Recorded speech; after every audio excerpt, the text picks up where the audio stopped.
సాయిరామ్ అండి అందరికీ. మనం ప్రస్తుతం గుడిపాడు గ్రామంలో ఉన్నటువంటి నాగసాయి మందిరంలో ఉన్నాం. ఇక్కడ నాగశక్తి అనేది అనంతంగా ఉందని ఇక్కడ భక్తుల విన్నాం. ఇక్కడ ఒక పెద్ద నాగు సంచరించేదని ఇత్యాది విషయాన్ని కొంతమంది తెలియజేశారు. అదే కాకుండా ఎంతో మంది ధ్యానంలో కూడా దర్శించారని చెప్పారు. అంటే ఇప్పుడు ఇక్కడ సంతానం పొందిన వారు, వాళ్ళ పిల్లలకి కళ్యాణం కాకపోతే కళ్యాణం, ఇంకా వాళ్ళ ఆరోగ్య సమస్యల నుంచి ఆపద సమయంలో బయటపడిన వాళ్ళు, ఇలాంటి భక్తులు మన ముందు ఎంతో మంది ఉన్నారు. వారి మాటల్లోనే అసలు ఈ సాయి మందిరంతో వాళ్ళు కలిగినటువంటి అనుభవాలు ఏంటి, వాళ్ళది బాబాతో ఉన్న సాంగత్యం ఏమిటి అనేటువంటి విషయాలు తెలుసుకుందాం. ఈ రత్నమ్మ గారిని మరి ఒక అనుభవాన్ని చెప్పమని అడుగుతాం. మీరు బాబాకి దగ్గరికి ఎప్పటి నుంచి వస్తున్నారు? ఏంటి బాబా రాసాయి కూడా 13 సంవత్సరాలు నేను రాసాయి. అది 2002లో జరుగుతుంటాను. దానికి కూడా నేను ఏదో కొంచెం పాదల్లోనే పడతా వచ్చినాము. కొద్ది రోజులు ఏంది నాయన అనుకున్నాము. ఏదో పిల్లకాయలు పిల్లకాయలు ఏదో గట్టిక్కిచ్చారు. ఆ దైవాలు, ఆ నాయన దైవాల చిన్నపిల్లలకి జాబ్ వచ్చింది. పెద్ద పిల్లలు ఏదో స్కూల్కి పోతుంది, ఆ పిల్లలకి ఏదో పిల్లలు ఫలిస్తుంది. అట్ట కాలక్షేపం జరుపుకుంటారు. ఇప్పుడు ఏమో ఆ నాయన దైవాల లక్షణంగానే బిజీ లేకుండా ఉండరు. ఇక్కడ పెద్ద సంపాదన లేకుండా కానీ అంతతో వాళ్ళు తృప్తిగా ఉండరు. నేను నాకు ఆరోగ్యం బాగలేక ఇట్లా ఇబ్బంది పడతా ఉన్నాను. తర్వాత ఇట్లా బాగా లేకుంటే ఒంగూరుకి వెళ్ళాను. ఒంగూరుకి వెళ్తే నేను కూడా చెయ్యాలమ్మా ప్రశ్న చేసారు కూడా చేసిన తర్వాత నేను ఇంటికి వచ్చిన 5వ రోజు నడుదా ఉన్నా ఊర్లో ఇంట్లో నేను ఒక్కదాన్ని కూడుకొని ఆవులు ఎంకై కూడుకోవడం మల్లికార్జున మల్లయ్య ఆయన వచ్చింది. అమ్మని వచ్చి అత్త అంటే వచ్చింది. ఏంది మల్లయ్య మా ఇల్లు నీకు ఎట్ట తెలిసింది, నువ్వు ఎట్టొచ్చి నువ్వు ఎవరు అడిగినావు అంటే, లేదు నేనే వచ్చినాను అత్త, నిన్ను చూడాలని వచ్చినాను నేను అని అనిండు. ఆ సంగతి ఆయన చూసిండు. పట్టుకుని అవన్నీ నాకు బాగా కనిపిస్తామని అవన్నీ నాకు కనిపిస్తుంది. కానీ మీ ఆరోగ్య సమస్య నుంచి మిమ్మల్ని బాబా ఎలా బయటేశారు మీకు అది తెలిసి ఆయన మీద నాకు మంచి ఇది కలిగిపోయింది. నమ్మకం కలిగింది. నాకు ఏదో కొంచెం దాంట్లో కూడా మంచి జనమని చెప్పిండు. ఎటువంటి పరిస్థితుల్లో అయినా మీరు ఇక్కడికి ప్రతిరోజు ఎట్టి పరిస్థితుల్లో వర్షం కానివ్వండి, ఏ ఇబ్బందులైనా మీరు ఇక్కడ ఉన్నంత వరకు మందిరానికి ఆపరని ఇక్కడ భక్తులందరూ చెప్తున్నారు. రత్నమ్మ గారు అంటే ప్రతిరోజు ఖచ్చితంగా భజనకు వస్తారు అని. అంటే మీకు ఆయన మీద ఉన్నటువంటి ప్రేమ భక్తితో మీరు వస్తున్నారా? అది ఎలా మరి? ఖచ్చితంగా వస్తున్నాం ఆయన మీద. మాకేం కోట్లు బయట మాకు ఆరోగ్యంలో లక్షణంగా ఉన్నారు, బిడ్డలు లక్షణంగా బతకాల. అదొకటి. ఒక్కటి ఏంటంటే నా కోరిక, నా బిడ్డలకి ఏదన్నా కళ్యాణం చేసేటట్టు అదొక కోరుకుంది. ఆ బిడ్డలు కూడా ఏదో గట్టెక్కి వాళ్ళు మంచి చదువులు మంచి చెట్లు ఇస్తే బాగుందని అది కోరికలు అమ్మా. ఇంకా నాకు ఏం కోరికలు లేవు, నాకు లక్షలు కోట్లు కావాలని కోరికలు లేవు. అందరూ కూడా లక్షణంగా ఉండాలా. ఒకటి డబ్బు సాయనాలు మాకు రాజుకి చాలా సంతోషం తల్లి. ఇటువంటి నమ్మకం భగవంతుడి మీద ఏర్పడాలి అంటే అది ఎన్నో జన్మల సుకృతం. అంటే ఏదో తీరిస్తేనే ఆయన అని కాకుండా నాకు ఎలా అయినా ఓకే పర్లేదు, ఆయన నీడలో నేను ఉండగలిగితే చాలు అని చెప్పి మన రత్నమ్మ గారు చాలా అద్భుతంగా చెప్పారు. గట్టెక్కినానంటే ఆయన వల్ల నేను గట్టెక్కినా. ఇది మంచిదే దాచడానికి నాకు సలహా వచ్చింది. ధన్యవాదాలు. మరి మనకు ఇంకొక భక్తురాలు హైమావతమ్మ గారు ఉన్నారు. వారి అనుభవాన్ని కూడా తెలుసుకుందాం. అమ్మా జై సాయిరామ్ అండి. అమ్మా మీరు బాబా దగ్గర మందిరానికి, బాబా మందిరం కట్టినప్పటి నుంచి వస్తున్నారని చెప్పారు. సరే, ఈ మందిరంలో మీకు కలిగిన అనుభవం ఏంటి? మీ కోరికలను ఆయన ఎలా తీర్చారు? మీరు ఎలా బాబా దగ్గర అవుతున్నారు? మీకు కలిగిన ఆపద సమయాన్ని ఆయన ఎలా తొలగించారు? మా కూతురికి సంబంధం వచ్చింది. ఎవరు మా అన్న వాళ్ళే వచ్చారు. వచ్చిన తర్వాత మమ్మల్ని 20 లక్షలు అడిగారు. 20 లక్షలు మా అబ్బాయికి ఏడైనా ఇస్తామంటున్నారు. 20-30 లక్షలు మీరు కూడా 20 లక్షలు ఇస్తేనే మేము చేసుకుంటాము అన్నారు. మేము 20 లక్షలు ఈటానికి మా శక్తి లేదయ్యా, మాదంతా అమ్ముకున్నా కానీ 20 లక్షలు లేదు, మీకు మాకు కుదరదులే, మీ బట్టి మీరు పోండి, నేను ఎవరో నాకు దగ్గర సంబంధం లేని చేసుకుంటాను అని చెప్పాను.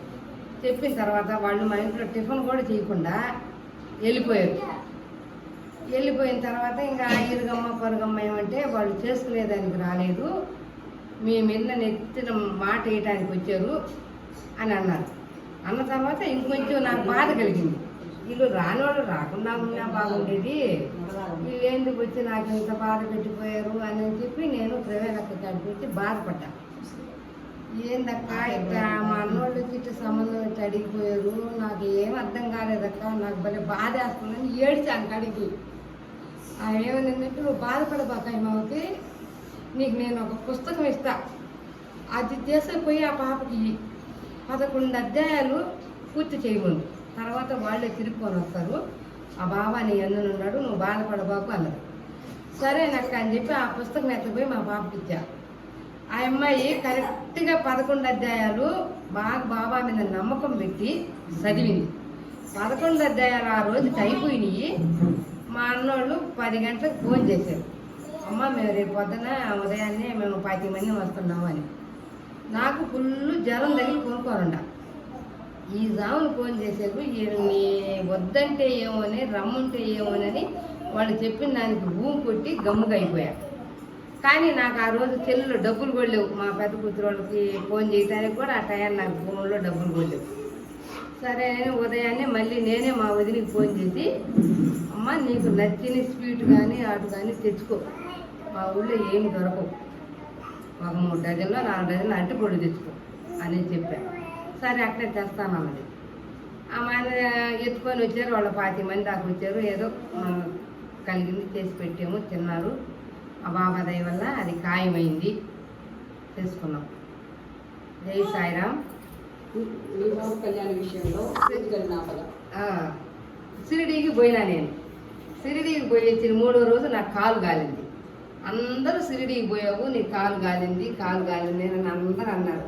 అదేంటి మన షిరిడీకి పోవడం ఏంది, నా కాలు కాలడం ఏంది, ఏదో దెబ్బలు జారింది, కాలు గాలింది. కానీ అప్పుడు మా పాప నీళ్ళు పోసుకొని 6వ నెల ఏమో అని అందరూ అంటే నేను ఒప్పుకోలే ఆ మాటకి. బాబా నాకు కాలిందుకు కాలుస్తాడు, ఏదైనా టైం ఉంది కాలింది అని చెప్పాను. అంటే మా కొడుకు విషయంలో కూడా నేను చాలా బాధపడ్డాను. ఈమె కాడి కూడా వచ్చాను, నిత్యం కూడా ఏదో కొన్ని మంత్రాలు చెప్పింది, ఇది చెయ్యి మహేష్ చేస్తే నీకు కుదరద్ది, నీకు బాబా సాయపడతాడు అని చెప్పింది. ఆమె చెప్పినట్టే మా అబ్బాయి కూడా చేశాడు. ఆ భగవంతుడి దయ వల్ల, ఆ బాబా దయ వల్ల కుదిరింది. ఏదో 2 మగబిడ్డలు పుట్టారు. జై సాయిరామ్, జై జై సాయిరామ్. ఇక్కడ ఈ మందిరానికి వచ్చిన తర్వాత మీ బాబు కళ్యాణం కుదిరింది, మీరు రోజు వస్తున్నారు అని చెప్పారు. అది మీకు ఎలా అనుభవం అని అడుగుతారు? అదే కదా చెప్పే కదా, మా మంత్రం ఒకటి చెప్తివి చేశాడు. అది చేసిన తర్వాత మాకు కూడా 6 నెలలు కుదురుద్ది, మహేష్కి ఇప్పుడు కుదరదని చెప్పావు నువ్వు. అట్నే నేను చెప్పిన మంత్రం చదివాడు, అట్నే 6 నెలలు. మీరు భగవంతుడి మీద నమ్మకం ఏది చేసినా నేను భగవంతుడి మీద నమ్మకం తేట చేస్తాను. నేను నరుల్ని నమ్మను. నేను నా కష్టాలు ఏదున్నా కానీ నేను బాబా గుళ్ళకి వచ్చి ఆయన కాడికి వచ్చి ఆయన పాదాల మీద పడినా కానీ నాకు అంత అదృష్టం వస్తుంది. చాలా ధన్యవాదాలు. మీకు ఈ నమ్మకం ఇలానే కొనసాగించాలని నాకు మీరు ఇక్కడ చేసేటువంటి భగవంతుడి మీద పూర్తి నమ్మకం. అన్నదాన కార్యక్రమంలో కూడా మీరు సేవ చేస్తారని ఇక్కడ వాళ్ళు చెప్పారు. నాకేదైనా కష్టం వచ్చినా కానీ నేను వచ్చేది ఇంకే చెప్పుకొని బాధపడతాను. చాలా ధన్యవాదాలమ్మా. సరే, మనం రత్నమ్మ గారి అనుభవాన్ని మరి హైమవతమ్మ గారి అనుభవాన్ని విన్నాం. అలాగే సుశీలమ్మ గారు అని చెప్పి ఉన్నాం. చాలా ఈవిడ అసలు వాస్తవానికి చాలా వాళ్ళ బాబా మనకి సచరిత్రలో ఎంతో మంది వంశాల్లో సంతానం లేని వారికి సంతానాన్ని ఎలా ప్రసాదించారు, ఆ సంతానాన్ని పొందినటువంటి ఆ భక్తుల యొక్క భావ పారవస్యం ఏంటి, అసలు ఎటువంటి అనుక్షణం అంటే దినదిన గండం నూరేళ్ళ ఆయుష్ అంటారు కదా, అలా వారు చూపించినటువంటి అద్భుతమైనటువంటి లీల మనకు తెలియజేసినటువంటి విషయాన్ని మనం సుశీలమ్మ గారి మాటల్లో విందాం. సుశీలమ్మ గారి మాటల్లో విందాం. బిడ్డల కోసం భలే బాధపడ్డాం. అట్లే మీ కుమారు సంతానం కుమారు సంతానం. అబ్బాయి పేరమ్మా ప్రసాద్, కోడలు శిరీష. కాబట్టి మాకు బాబా అన్ని బాగా చక్కగా చేశాడు. అమ్మాయి కొడుకు అమ్మాయి బాగా చదివింది పుస్తకాలు కానీ బట్టి ఆ అమ్మాయి లక్షణంగా మాకు శుద్ధంగా బాగా మీ అనుభవం ఉంది. బాబాయ్ మా అన్ని బాగా చేశాడు. కాబట్టి బాబాని గురించి మేము చెప్పుకుంటాం. అమ్మాయి ఇప్పుడు కూడా అప్పుడు 5 నెలల వల్లనో అబ్బాయిని కానీ అమ్మాయి కానీ లేదని లక్షణంగా బయటపడాలా, అదొకటే నాకు కోరిక. మీరు చాలా రకాల ఇబ్బంది, అమ్మాయికి ప్రెగ్నెన్సీ వచ్చినా ఇబ్బంది పడ్డారు. ఇబ్బంది పడ్డాం. అలా ఎన్నిసార్లు జరిగిన తర్వాత మళ్ళా ఇది 3 సార్లు. ఓకే, మీరు అదే ప్రతిరోజు మందిరానికి తప్పకుండా వచ్చేవారని మా బాబు తీర్థం కూడా తీసుకుంటే వాళ్ళకి ఫస్ట్ తడవైతే రత్తక్క నేను 9 నెలలు తెచ్చిచ్చింది. ఇప్పుడు అదే అనుకుంటుంది శిరీష నాకు అంటే కావాలి కట్టుకుంటే తెచ్చేసద్ది ఉమ్. ఇప్పుడు అదే కావాలి ఉమ్. బాబా ఊగి తీర్థము మీ నమ్మకము మీ యొక్క కుటుంబంలో ఆనంద హరివిల్లు చేసింది. ఇప్పుడు కూడా అమ్మాయి మళ్ళా ప్రెగ్నెంట్ గా ఉంది, రెండోసారి అని చెప్పారు. బాబా కానీ తడవలు వచ్చి కల్లో కాడ నేనుండను ఏం బాధపడద్దు అని చెప్తానంట. కానీ బాబా దంచి కానీ అమ్మాయి దంచుకొని పెట్టుకుంటుంది రోజు. అది మాత్రం నాన్న కాబట్టి ఆ బాబాయ్ ఉన్నాడు మాకు అని నమ్మకం నాకు. ఆ బాబా వరప్రసాదంగా పుట్టిన మీ మనవరాలు ఏం పేరు పెట్టుకున్నారు తల్లి? అక్కడికి వెళ్ళాను మేము. అమ్మాయి కాటేరండి కాబట్టి ఆ పేరు పెట్టుకున్నాం మేము. ఏం పేరుమ్మా? బాబాని పెట్టుకుంటున్నా చిన్నమ్మాయి. అసలు నాకు మాటల్లో చెప్తే ఆశ్చర్యపోయాను. బాబా నాకు మా అమ్మకు మరలా తమ్ముడిని అని అడుగుతున్నాడు ఆ చిన్నమ్మాయి. అదిగో బాబా వస్తున్నాడు అంటుంది. బాబా వస్తున్నాడు, తమ్ముడిని బాబా అంటుంది.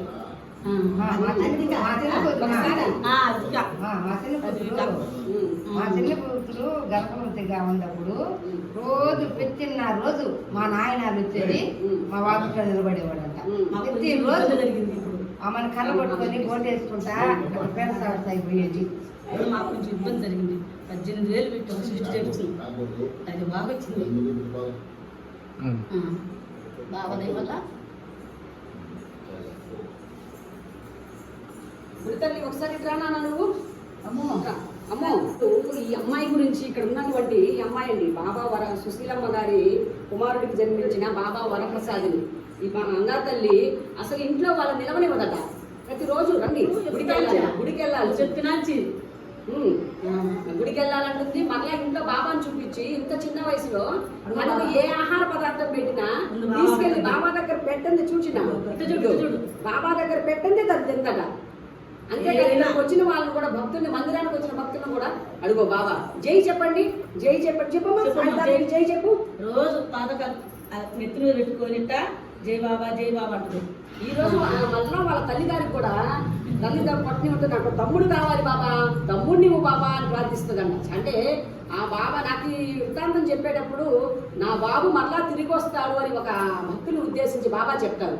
అలా జన్మల బాబాతో రుణానుబంధం కలిగినటువంటి బిడ్డేమో ఈ బిడ్డ అనిపిస్తుంది. మరలా ఇప్పుడు ఆ అమ్మాయి మరలా నీళ్ళు పోసుకున్నాడు. మరలా అటువంటి ప్రాబ్లం కనిపించినా నిన్నే రిపోర్ట్స్ వచ్చాయట. రిపోర్ట్స్లో ఏ రకమైనటువంటి సమస్య లేదు, నీకు నేనున్నాను అని చెప్పి ప్రతిరోజు అమ్మాయికి అభయప్రదాతగా ఉండి ఇలా ఎంతో మంది జీవితాల్లో చాలా మంది అంటారు బాబా కోరికలు తీరుస్తారు. కోరికలు తీర్చినా తీర్చకపోయినా మాకు ప్రగాఢమైన నమ్మకంతో ఆయన మీద మేము విశ్వాసంతో ముందుకు వెళ్తామని ఎంతో మంది ఇటువంటి భక్తులు వాళ్ళ గొంతు ఎత్తి వెలిగెత్తి సాయినాథుడే మా సర్వస్వం, మేము మా సాయినాథుడితో పాటు మా కుల దైవాలను కూడా విస్మరించకుండా సేవిస్తూ ముందుకు వెళ్తామనేటువంటి నినాదాలు ఎంతో మంది మహిళల్లో ఉన్నాయి.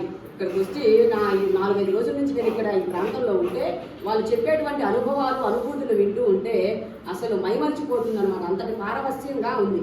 ఇది ఈ స్థలంలో కూడా ఎప్పుడో ఒక ఎన్ని సంవత్సరాల నుంచో యోగ సాధన చేసినటువంటి ఒక యోగ సిద్ధుడు ఒక సర్పం రూపంలో సంచరిస్తూ ఉన్నాడని ఇక్కడ ధ్యానం చేసినటువంటి మహాత్ములు తెలియజేయడం జరిగింది.